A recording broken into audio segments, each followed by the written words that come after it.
Jadi ada teori-teori tentang negara, terbentuknya negara. Yang pertama adalah teori ketuhanan. Nah, dalam teori ketuhanan ini negara diciptakan Tuhan secara langsung, menurut penganutnya begitu. Ya. Cirinya penguasa berkuasa karena menerima wahyu. Kemudian ada juga teori ketuhanan yang mengatakan bahwa negara diciptakan Tuhan tetapi tidak secara langsung. Ya, penguasanya berkuasa karena kodrat Tuhan. Contoh ini misalnya Vatikan sekarang ya, meskipun tidak secara langsung tapi paus itu dianggap sebagai pemimpin yang memang memegang kekuasaan Tuhan gitu ya.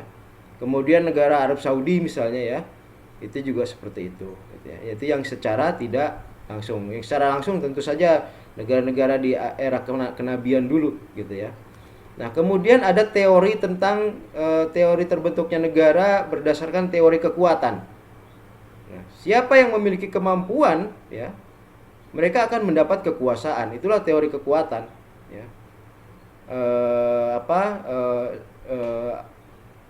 Suatu negara akan terbentuk sebagai akibat adanya dominasi ya, atau penaklukan dari kelompok yang kuat.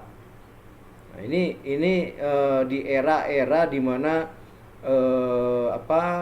saling caplok mencaplok kekuasaan negara ya, era-era kerajaan zaman dulu seperti itu ya, yaitu teori kekuatan. Nah, sekarang itu di era modern itu muncul teori-teori terbentuknya negara berdasarkan perjanjian masyarakat.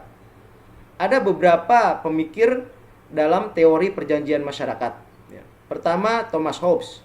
Nah, Thomas Hobbes mengatakan bahwa sebelum ada negara, manusia itu hidup dalam state of nature ya, dalam keadaan alamiah. Nah, dalam keadaan alamiah itu manusia serigala bagi manusia lainnya. Homo homini lupus ya disebutnya ya.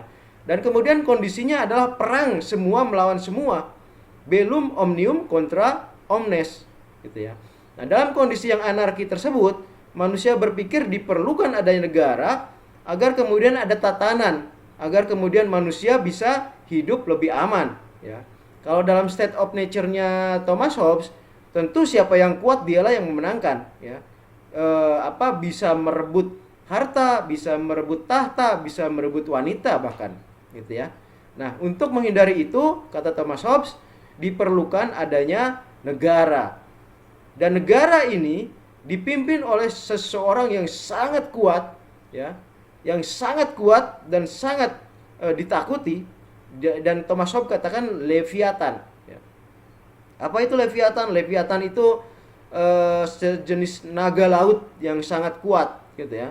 Nah, negaranya Thomas Hobbes ini negara yang dipimpin oleh seseorang yang sangat kuat ya. Era sekarang kita menyebutnya otoritarianisme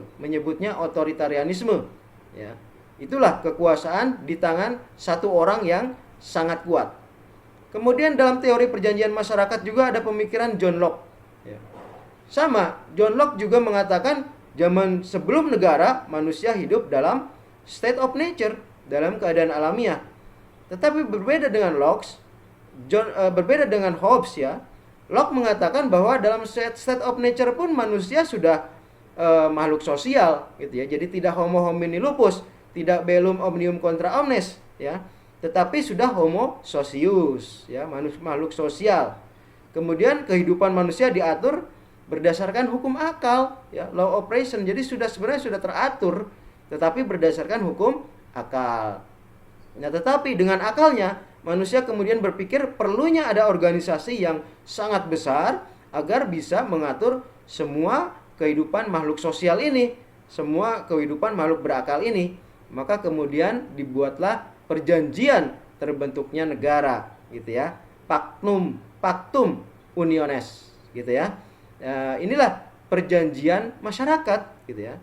Negara yang didirikan berdasarkan perjanjian. Inilah kemudian terbentuk negara konstitusional, yaitu negara yang berdasarkan pada konstitusi, negara yang berdasarkan pada aturan-aturan undang-undang dasar gitu ya. Berbeda dengan negaranya Hobbes yang negara otoritarian, Maka negaranya Locke ini adalah negara konstitusi. Kesini lagi mungkin negara demokrasi gitu ya.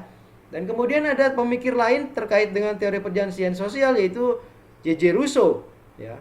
Rousseau mengatakan dalam keadaan state of nature manusia itu juga bebas dan sederajat. Tetapi kemudian merasa perlu mengadakan perjanjian masyarakat, atau Rousseau katakan sebagai kontrak sosial gitu ya. Dan kemudian dari kontrak sosial itu muncullah negara.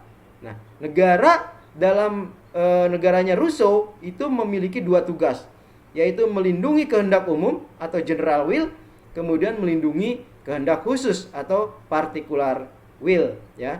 Silakan bagi yang ingin mendalami pemikiran Hobbes, Locke dan Rousseau, silakan baca-baca buku-buku filsafat politik ya. Kemudian ada teori lainnya tentang teori terbentuknya negara, yaitu teori integralistik.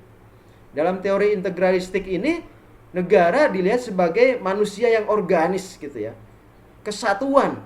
Nah, ini diajarkan oleh Spinoza, ada Müller, kemudian G.W.F. Hegel ya. Nah, inilah bibit-bibit pemikiran dari suatu negara kesatuan gitu ya. Jadi itu tambahannya untuk teori-teori terbentuknya negara.